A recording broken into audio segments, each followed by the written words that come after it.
Good afternoon, YouTube, and welcome back to another video with a guy and his projects. Today we are working on the 2004 Jeep Grand Cherokee Limited. Wow, I almost called it an XLT, like the truck in the Jeep. Wow, I messed up. Anyway, we were working on this 2004 Jeep Limited Grand Cherokee Quadra Drive, and we're doing ball joints today. I know I'm out in the woods. Don't have no fear. Have no fear. We will be showing you the footage going over the ball joints. For those of you that have been following my channel, you know I live right next to a freeway, and it is insanely difficult to get audio without the freeway kind of overwhelming the audio. So I'm trying to change up my video style just a little bit, and we do the video and then I go out here to the woods and I give you an overview of what we did. This is not a how to change your ball joints. This is a how I change my ball joints. I am not a mechanic. I'm not special. I'm not educated in any way vehicle related other than my own personal experience working on my personal vehicles, which I do a lot. So take that as you will. If you like this way of the video, if you like me doing the voiceover out in the woods, make sure you comment and let me know down below. I'm always looking for ways to improve. I kind of enjoy this. One, it gets me out of the house. Two, it's kind of just freaking pretty. So that's what I'm doing for this video and the last couple. Let me know what you think. So let's get started on ball joints. This is a project you can do at your house. This is something you can do in your driveway. It's a pain in the butt. You will need a ball joint press. Have no fear, I'll link one down below that I really like. It's the one I've been using for a long time, and it's always done everything I've needed it to do and more. So I will link that down below. If you click on that link, it helps. Anything you buy on Amazon after clicking that link in the first 24 hours goes towards giving me a little teeny percentage, and all of that helps. So keep that coming. Thank you guys for supporting me. All right, so you can do this on your driveway. Like I said, you will need a ball joint press, which I'll link below. You'll need some jack stands and a jack, and the rest of it should just be standard hand tools that you, whoa, I'm walking backwards for some reason, but that you have at your house. Pretty much the process is get your vehicle in the air, or whichever tire you want. Like if you want to start with this front drive tire, which is the one we're doing on video, I believe, jack up that side, leave the other side on the ground. If you want to jack up the whole axle, go for it. It can help. Moving on. So after you've got your tire up in the air, you're going to go ahead and remove it. Mine's a 19mm lug nut. Yours is, I don't know. Second thing you're going to do is you're going to remove your caliper, your brake caliper. That's held on by two big 18mm bolts. The lower one is super easy to get to, no big problem whatsoever. My notes are blowing all over the place here. The upper one on this Jeep is a little bit of a pain in the butt. You've got the speed sensor wire in the way, or your ABS sensor, whatever it is. You're going to kind of unclip that from the bracket. I couldn't get a socket in there. It's an 18mm box wrench is what I used. Those are on there so freaking tight that I couldn't get my my brute strength to bust it loose. So I broke out my 4-pound hammer, and that helped me get it loose, and then you can unscrew it from there. Once your brake caliper is released, go ahead and grab a hanger, some wire, a bungee cord or something, and just kind of pull it off the rotor. Use a screwdriver, a little pry bar if you need help getting it off, and hang that out of the way. That way it's not in your way later. All right, so back when I was in Arizona, I was always taking parts off the car with no problem, and everybody in the Rust Belt was making fun of me, saying, oh, if you lived here, you'd have to beat that. Well, now I do live here, and I did have to beat the rotor off. I tried a hammer, I tried a hard hammer, I tried a soft hammer. Neither one worked, and then I grabbed a 3-foot-long pry bar, stuck it between the knuckle and the rotor, and just popped it off, and it popped right off. Maybe that's because I loosened it with the hammer. Maybe that was just the right tool for the job. I don't know. Don't mind this flying in front of the lens. I don't know what the magic trick was, but either way, it came off with ease once I got the pry bar involved. All right, after that, because we're on the passenger side, you're gonna have two tie rod ends hanging on the knuckle. If you're on the driver's side, you'll only have one. Whichever side you're on, both of them got to come off, or one, whichever. And you're just going to pop those off, pull the cotter pin out, remove the castle nut, and then you're going to be able to beat on the freaking cast that holds around it. And you're kind of just trying to shock load it out so that tie rod drops. If you can't get it to drop, put your castle nut back on, and without ruining threads, hammer the top of the stud through on the ball joint, and it should just drop right off. I'm saying ball joint, tie rod, whatever, same difference, okay? If you do damage the threads, you're going to end up replacing tie rods, so don't damage the threads. Okay, so after your tie rods are off, now you should be able to swivel your knuckle back and forth pretty easy. That's going to allow you to get to these 3 13mm 12-point bolts that hold the wheel hub assembly on. So all 3 of those 12-point 13mm bolts need to come out. You're going to pull them all out. They're not on there too tight. You should be able to get them out. You might be able to reach it better with a wrench, the circle side of the wrench, or a socket. If you got a 12-point, the socket with an extendable ratchet is usually helpful for me, so that's what I use. Those are going to come off. All right, so next thing you're going to do is you're going to take the cotter pin off of the axle nut. This is the axle going into your differential on the outside of the hub. You're going to pull the cotter pin if you can, and then you're going to undo the, well, when you do that, there's a little spring washer that's behind that cotter pin, behind the cover. So you got cotter pin, cover, spring washer. That's probably going to pop off if you're not paying attention, you weren't ready for it. So go find those on the floor. And then at that point, you can go ahead and pull your axle nut off. This could be a very different size from mine. So I'm not even going to tell you the size, because aftermarkets usually are different size. So just find what works, pull it off. You're going to find if you have an impact gun, this is the easiest way to get that off by far.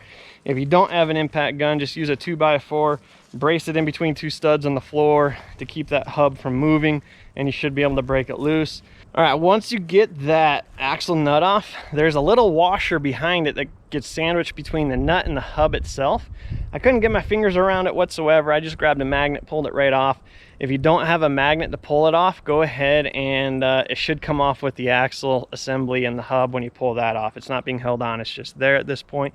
So don't stress about it too much. If you can't get it off, just it'll come off here shortly. All right, so now that you have pretty much the hub disconnected from everything except the axle and the knuckle, those are just pressured on from use and abuse, you're gonna go ahead and grab a hammer. My favorite is this 4-pound little sledgehammer, and just start banging the crap out of it. Try not to damage your threads unless you're replacing your hub. You don't really wanna do that. So I banged on it, banged on it, banged on it, bang, bang, bang, bang, bang, until it finally kind of broke loose and we were able to pull it off. You may or may not pull yours off with the axle. If the axle's not been in there too long, that'll probably stay in place. As they get seized together over time, you'll probably pull your hub and the axle will probably come with it. You should hopefully be able to separate them though after they're off. Mine came with the hub, not a big deal. All right, so once you got that axle out, the hub out, the axle's out, now you're gonna go ahead and grab an 8mm wrench or a socket, and you're gonna pull this speed sensor out, the ABS sensor, speed sensor, whatever it is. You're gonna pull that out, and that's gonna get out of your way because you're gonna be pulling this knuckle off. Nothing can be attached to the knuckle. In fact, now we're ready to pull off the knuckle. So to pull off the knuckle, you're gonna undo both of your ball joint nuts. All right, so both of your ball joint nuts gotta come off, those castle nuts. You're going to pull the cotter pin, and then again, impact's the easiest way. But if not a ratchet, you're gonna have to use a ratchet up on the top one anyway to get that those nuts off. Now my cotter pins were so seized in place. There you go, I live in the Rust Belt now. I couldn't get them off, so I found a socket just a little. So you're gonna find a socket that was just a little bit bigger than the nut, and I was gonna put it on there, and I just sheared the cotter pin off so it was out of my way. And then with the impact and even with the ratchet on the upper, I was able to just, you know, bypass or shear off, unbolt the nuts with the cotter pin still in place. Not the most ideal situation, but it worked. So you're gonna pull both those nuts off. Now you are pretty much disconnected the knuckle from the rest of the Jeep. The only thing holding it in place is sheer terror of falling off.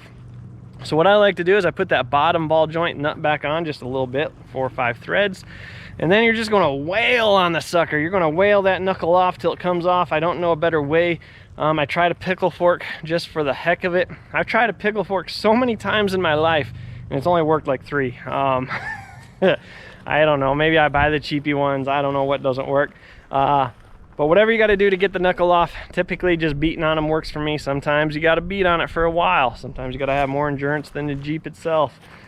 Just keep beating on it, it'll pop off. Once it pops off, you take that bottom nut off your bottom ball joint, and you're free, guys. It's all apart except the ball joints. So that's what we're gonna hit next. All right, so the next thing we're gonna do is we're gonna clean up all the debris. So this Jeep has been around the block. I don't think these ball joints have been replaced in a minute. and there's just an absolute crap ton of just old rust, debris, and dirt pooled up in here. I just cleaned it off. I just used the air gun and just air clean it off. We're gonna clean much better here in a minute when the ball joints are apart. I really hope this wind isn't picking up too bad. So speaking of ball joints, time to pull the ball joints apart. We're gonna move the bottom ball joint first, not because you have to, just because that's what I did, and I think it was easier to remove the bottom one first. Find whatever set of cups. This is one of the most complicated ball joints I've removed. Because it took like 6 different cups and attachments from the ball joint press to get it. But the kit I have that I'll link down below had everything I needed. So it's a little bit tricky juggling it, but I was able to juggle it. So you're gonna get whatever attachments you can find to fit, and you're gonna pop that bottom ball joint out. Okay, now we're gonna move to your upper. Same story. You're just gonna figure out whatever attachments you have to figure out. It's a mix old jumble, pain in the absolute tushy, but you will figure it out. Just a little, if you buy the kit I linked, you have everything you need. I know that because that's all I used to do them for me. So once you get the 2 ball joints out and you've had your patience fill, we're gonna clean up. I used a little wire brush attachment on my drill and the air compressor, and I just went through and just zinged it all nice and clean, got all the rust off. Not something you have to do, just something I like to do, and that's just where I'm at. This breeze is not strong, but it's just enough. I'm afraid it's getting in the microphone, but we'll see. Alrighty then, so after you've got it all cleaned up, I went ahead and put the upper ball joint in first. I would recommend doing the lower. So when I did the driver's side, I did the lower first, and it was way easier to get the lower one in without the top one in the way, because I was able to stick the handle of the, or not the handle, but the screw portion of the press up through that upper hole. This side, the passenger side, I did it backwards, and way easier to do it the other way. But for the sake of this video and the voiceover, I did put the upper one in first, and then the bottom one, pain in the absolute tushy, but it's what I did. Something to note is that the lower one does not sit flush on the knuckle. When I actually seen that when I pulled the old ones out, I thought they did it wrong, but that's the way it is supposed to be. When you punch in the lower one, if you're using the same kit I am, that I linked down below, the same ball joints, the Moogs or whatever they are, it has a needle type grease fitting, and that grease fitting, in order to get to it, in order to get to it with the tires on later, I face mine forward towards the front of the vehicle, so that when I'm greasing all the tie rods, I don't have to move back and forth. And I kind of got it parallel with the bump stop, the steering bump stop, and I'm able to grease it with the tires on, which is great. The upper one, I use a nut driver. I don't remember what size, and your grease zerk's probably different anyway, but it seems to be easier than a ratchet to use a nut driver, so that's what I typically do. I'm talking all loud, and squirrels are still running around over there. All right. So now, before I slide the knuckle up, I don't know that this is what you're supposed to do. Like I said, I'm not a mechanic. This is just what I do. I put some anti-seize on those ball joint studs. Just hope that, you know, it helps later. It probably doesn't, but I hope it does. So I'm just going to anti-seize the studs on those ball joints. And then we're going to stick that knuckle up in there, and we're going to tighten the 2 castle nuts or nuts that go on those ball joint studs. Remember, the upper one takes that bracket, the bracket for the speed sensor, ABS sensor, whatever it is. Make sure you get that installed with that nut. I had to take mine all back apart on the other side and forgot, and oops. Anywho, I didn't remember until, you know, tire was on and everything. So yeah, that sucks. So remember to get the bracket on there. You're gonna put the bracket in place, tighten it up, and pretty much my rule, I don't know torque specs, is I just tighten them until it was really freaking tight, and then got the castle nut, the line up to where I could get the cotter pin through. Don't forget to put your cotter pins in. All right, so now that your knuckle's installed, you can slide your axle back in. Remember, don't force it. You don't want to knock out any seals in that differential.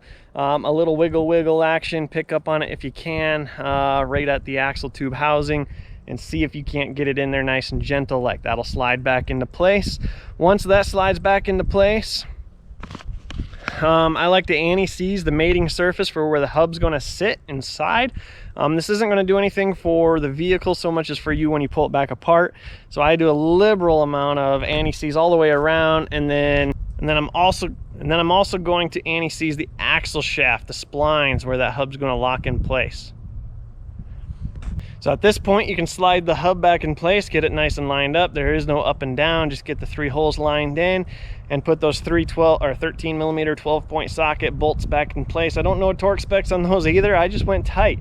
But when you do that, make sure you tighten all 3 in a rotating pattern so you don't get the hub to twist and pinch itself in place. So I tighten one a few turns, you know, after you're starting to mate the thing. Turn one a few turns, go to the next few turns, go to the next few turns, and go all the way around until they're tight enough to make me smile and happy and know they're not coming off again later. And again, I do anti-seize those bolts as well. After that, I'm going to put that 8 millimeter bolt back in for the speed sensor. Yes, I anti-seize that too, because anti-seize is cheap and I don't know the consequences of not anti-seizing. So I anti-seize everything. I put anti-seize on that. After that, we're going to throw the axle nut back on. Don't forget that spacer, the washer. Put the washer in first, then your axle nut, and then your spring washer, and then your cover, and then your cotter pin. Again, impact is the best tool to put this on in my opinion, but if you have to put a 2x4 in between some studs and rest it on the floor, you can use a ratchet that way as well. At this point, you're gonna go ahead and install your tie rods. Just wiggle those in. Mine, I don't think the previous guy ever greased these things and they were stuck. I'll probably be replacing them soon.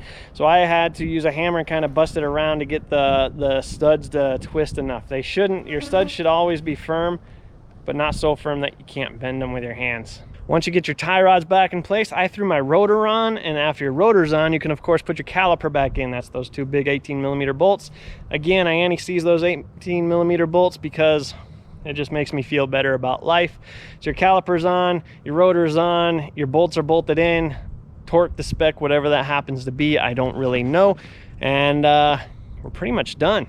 So at this point, guys, all you gotta do is put your tire back on, drop your Jeep back down to the ground, take it for a test and drive. You shouldn't have to do any kind of alignment with these ball joints. There's no shims in them to my knowledge. There's no cones like in the F250. Just go drive and see how it is. So my death wobble before was solved by going back to stock suspension because the lift kit was never installed quite correctly. But I still had, you hit a bump on the freeway and you'd still have a little slop in the steering wheel. Ball joints took that out. There is zero indication of any kind of steering wheel wobble or looseness in the suspension steering system anymore. Ball joints are very important. And by the way, make sure you grease this stuff. If you didn't grease it earlier, make sure you go in and grease it now. Like I said, I've faced all the grease zerks forward, so I can just jack up the front of the vehicle and hit all the tie rods and all those all at the same time and be done with it. Super easy, super simple. Guys, remember, hit the subscribe button. Check out my other videos. Tons, over 200 videos on the channel. I've been doing this for a couple of years now. Tons of DIYs. Let me know if you like the video. Leave a thumbs up, a comment down below. Let me know if you like this editing style. I know it's different than what we've been doing for the last couple of years. And make sure you have a good weekend. I mean, shoot. So this isn't going to post for another probably week and a half, but this is Independence Day weekend, and I know a lot of you have no idea what Independence Day is. It's commonly referred to as July 4th. That's all we refer to it anymore. Nobody remembers it's about our independence and all that good stuff. So hope you guys had a good one. Let me know how it was down below. Let me know what you guys ate for dinner. If it was barbecue, burgers, brats, beer, whatever you had for dinner. I don't know. Just comment something down below. It helps the algorithm and all that. Thanks for watching. Stick around. More coming. Appreciate it. We'll see you later.